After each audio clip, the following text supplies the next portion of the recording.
I have listened to you all morning talk about that you're not a politician, so therefore you don't know not to call people stupid. Is that the best you can come up with? The best I come up with is to really just apologize for an inexcusable. Well, but I want to know, I mean, the pervasiveness of your quotes is so much that it has to be more than that. You mean when you said they posted and that passed because the American people are too stupid to understand the difference?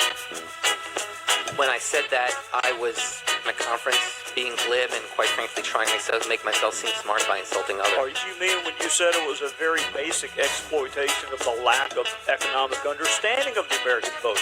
What did you mean when you said you wish that you had been able to be transparent, but you'd rather have the law than not? Well, what did you mean by too stupid to understand the difference? When you said it was written in a tortured way to make sure the CBO didn't score the mandate as a tax. Once again, it was using inappropriate language to try to sound impressive. You see a trend developing here, Professor Booth? I don't understand the question. It's a lot of stupid quotes you made. That's the trend. A lot of this is a simple mental breakdown of the left. I hesitate to say this in the presence of Nick Cohen, who's chronicled this better than anyone.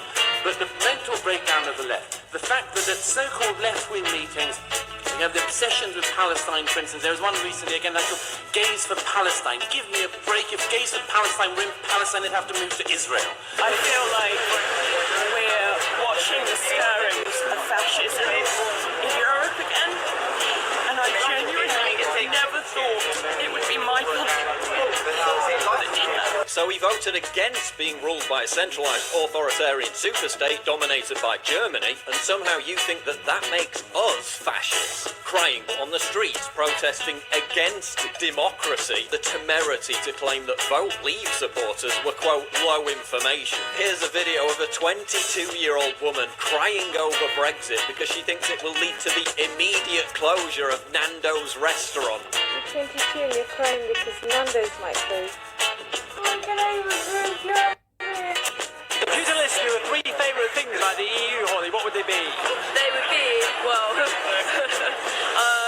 definitely the NHS. This idiot thinks that the best thing about the EU is the NHS, the British National Health Service. But what's amazing is that they are, and certainly on the topic of Islamism, functioning as de facto apologists for theocracy.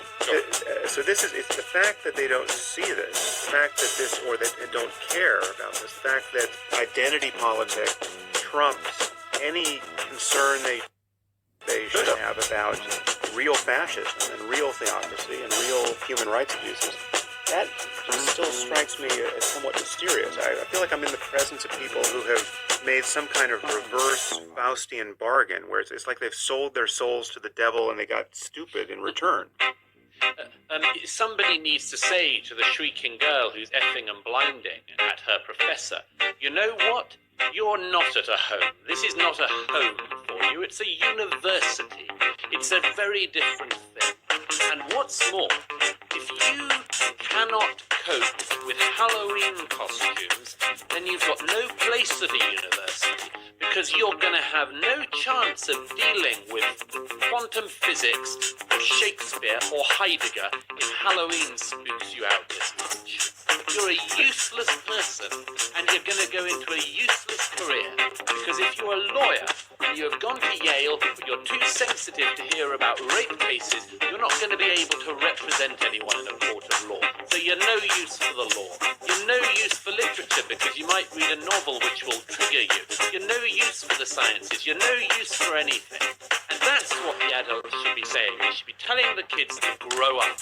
If I can't go to France, I've got to pay to go to France now. Flight travel. He thinks that Brexit means the government will no longer pay for her to travel to France. Faustian bargain, where it's like they've sold their souls to the devil and they got stupid in return.